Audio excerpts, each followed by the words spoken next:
فرش التراب يضمني.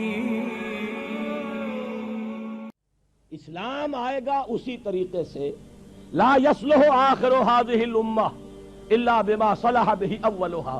اور یہ حضرت ابو بکر کی ایک تقریر کا جملہ ہے، جیسے حضرت عمر کی ایک تقریر کا میں نے جملہ سنایا آپ کو، من بایا خلیفتا عن غیر مشورت المسلمین فلا بیعت له.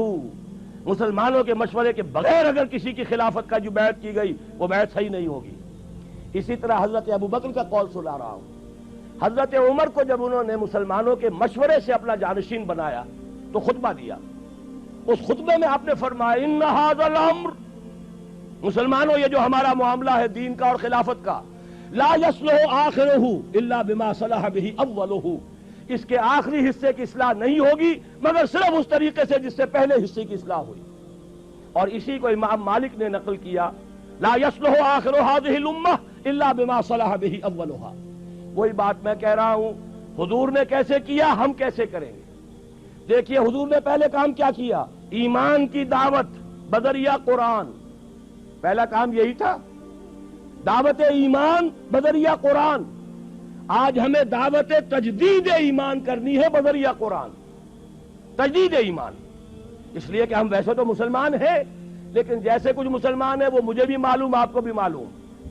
ایمان کہنے کو ہے، عقیدہ ہے، کتنا کچھ یقین حاصل ہے وہ آپ کو بھی معلوم مجھے بھی معلوم. لہذا اصل ضرورت ہے تجدید ایمان. اور تجدید ایمان بھی وہ جنس نہیں ایمان جسے لے آئیں دکانیں فلسفہ سے، ڈھونڈے سے ملے گی عاقل کو یہ قرآن کے سی پاروں میں.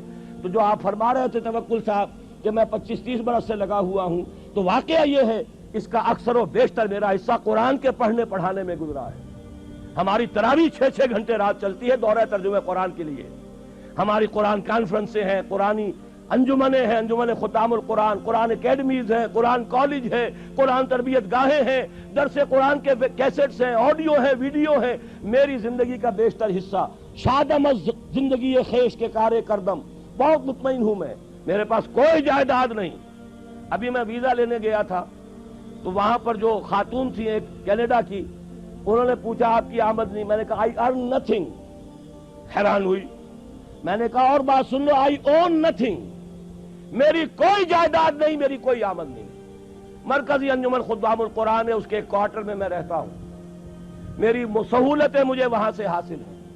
2 وقت کی روٹی یہ میرے بچے ہیں جو کنٹریبیوٹ کر دیتے اس سے میں کھا رہا ہوں. اس لیے کہ میرا ایک مکان تھا وہ میں نے بیچ کر ان کے لیے چھوٹے چھوٹے 3-3 کمرے کے 4 کوارٹر بنا دیے ہیں اور وہ ان کے نام کر دیے. میرے نام پر، میری بیوی کے نام پر 1 پیسے کی جائیداد نہیں، کسی کمپنی کا کوئی 1 پیسے کا حصہ نہیں، کہیں میرے پاس کوئی بانڈز نہیں، اللہ بچائے رکھے اس لعنت سے، اور نہ کہیں کوئی میرے ہاں اس طرح کی اور کوئی شے موجود ہے. تو یہ اچھی طریقے سے جان لیجئے میں نے زندگی لگائی ہے اسی کام کے لیے لگائی ہے. مجھے کوئی احساس محرومی نہیں ہے. روٹی مجھے ملتی رہی ہے، آج تک فاقہ نہیں آیا ہے. رزق اللہ نے اپنے ذمہ رکھا ہوا ہے، لیکن میری توانائی لگی ہے میکسیمم قرآن پڑھنے اور پڑھانے میں. خیرکم من تعلم القرآن وعلمہ. اور یہ کس لیے کیا؟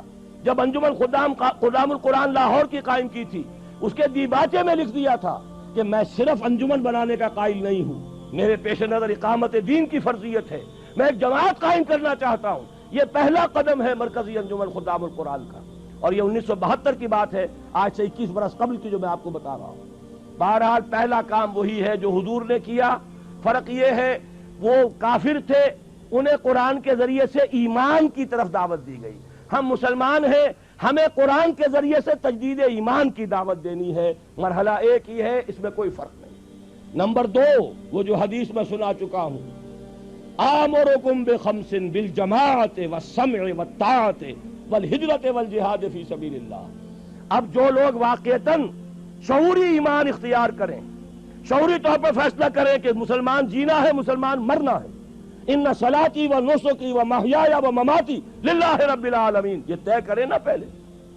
صرف جلسوں سے تو نہیں ہوگا، یہ تو ہوگا تو پھر کچھ کرنے سے ہوگا. اور کرنے کے لیے میدان میں وہ آئے جو پہلے اپنی ذات پر اپنے گھر میں دین نافذ کر چکا ہو. اگر یہ نہیں ہے تو جھوٹا ہے، فریبی ہے، اسلام کا نام لیتا ہے. تو اپنی ذات پر اپنے گھر میں اسلام قائم کرو اور پھر جڑ جاؤ. ایک مل جل کر ایک جمعیت بنو، ایک طاقت بنو، ایک قوت بنو، جماعت بنو، حزب اللہ بنو۔ آمرکم بخمس، میں تمہیں 5 باتوں کا حکم دے کر جا رہا ہوں، جماعت کی شکل میں رہو، جماعت بھی ڈھیلی ڈھالی نہیں، بالجماعت والسمع والطاعت، سنو اور اطاعت کرو، لسن اینڈ اوبے، ایسی منظم جماعت۔ یہ منظم جماعت کیا کرے گی؟ ہجرت اور جہاد۔ ہجرت کے بارے میں پوچھا گیا ای الہجرت افضل یا رسول اللہ، اے اللہ کے رسول یہ بتائیے سب سے افضل ہجرت کون سی ہے؟ فرمایا ان تہجر ما کرہ ربک، ہر اس چیز کو چھوڑ دو جو تمہارے رب کو پسند نہیں۔ یہی وجہ ہے میں نے جب جماعت تنظیم اسلامی کے نام سے قائم کی ہے، اس تنظیم اسلامی کی جماعت میں جو عہد نامہ ہے اس میں شمولیت کا، اس کی پہلی شق یہی ہے، انی اعاہد اللہ، میں اللہ سے ایک عہد کرتا ہوں، ان اہجر کل ما یکرہہ، ہر اس چیز کو چھوڑ دوں گا جو اسے ناپسند ہے۔ یہیں سے شروع ہوگی ہجرت، اسی کو کہا ہے یہ سب سے اونچی ہجرت ہے، افضل ہجرت ہے۔ اور اس کے بعد جہاد ہے، تن من دھن لگاؤ اللہ کے دین کے لیے، اللہ کے دین کی سربلندی کے لیے۔ اور اس کے 3 مرحلے آئے ہیں ہماری ایک حدیث کے اندر، تم میں سے جو کوئی بری کو دیکھے، حدیث بہت عام ہے، سب کو یاد ہوگی، اس کا فرض ہے طاقت سے روکے، اور اگر اس کی ہمت نہیں ہے زبان سے روکے، اس کی بھی ہمت نہیں ہے تو دل سے نفرت ضرور رکھے، اور یہ ایمان کا کمزور ترین درجہ ہے۔ ظاہر بات ہے اس جماعت میں، تنظیم اسلامی میں، اس حزب اللہ میں، اس خلافت کو قائم کرنے والی آرگنائزیشن میں وہی لوگ آئیں گے جنہیں بدی سے نفرت ہے اور نیکی چاہتے ہیں کہ قائم ہو جائے۔ وہ معاونین کی تحریک ہم نے رکھی ہے، تحریک خلافت کے معاونین۔ تنظیم میں آنے کے لیے بیعت ہے، بیعت سمع و طاعت فی المعروف، شریعت کے دائرے کے اندر جو حکم دو گے مانیں گے، وہ حکم کوئی بھی ہو، ہماری طبیعت کے مطابق ہو یا ہماری منشا کے خلاف ہو، شریعت کے خلاف نہ ہو تو مانیں گے۔ یہ ہماری بیعت ہے تنظیم اسلامی میں شمولیت کی۔ لیکن ہم نے ایک خانہ اب شروع کیا ہے، تحریک خلافت۔ بتائیں تو صحیح لوگوں کو خلافت ہے کیا؟ یہ خلافت جو ہے یہ صرف کوڑے لگنے کا نام نہیں ہے، یہ خلافت صرف ہاتھ کاٹنے کا نام نہیں ہے، یہ خلافت صرف رجم کرنے کا نام نہیں ہے، یہ ساری چیزیں خلافت میں ہیں۔ لیکن پہلے خلافت کفالت کی ذمہ داری لیتی ہے، پہلے خلافت تمہیں حقوق دیتی ہے، پہلے خلافت جو ہے تمہیں تعلیم دیتی ہے، تمہیں توبہ کی توفیق عطا کرتی ہے۔ اس کے بعد بھی اگر آپ کی روٹی کپڑا مکان ریاست کی ذمہ داری ہو، پھر بھی آپ چوری کریں تو ہاتھ کٹے گا۔ اگر آپ کے لیے نہ یہ بے حیائی ہے، نہ یہ سترو جو حجاب کے قوانین ہیں ان کی خلاف ورزی ہے، نکاح کا راستہ آسان کر دیا گیا ہے، اس کی رکاوٹیں دور کر دی گئی ہیں، پھر بھی آپ زنا کرتے ہیں تو رجم ہوگا اگر آپ شادی شدہ ہیں۔ لیکن یہ کہ اس پورے نظام کو ایک آرگینک ہول کی حیثیت سے سامنے رکھنے کی ضرورت ہے۔ تو امر بالمعروف نہی عن المنکر جب تک طاقت کافی نہیں ہے صرف زبان سے ہوگی، جب طاقت کافی ہو جائے گی میدان میں آئیں گے،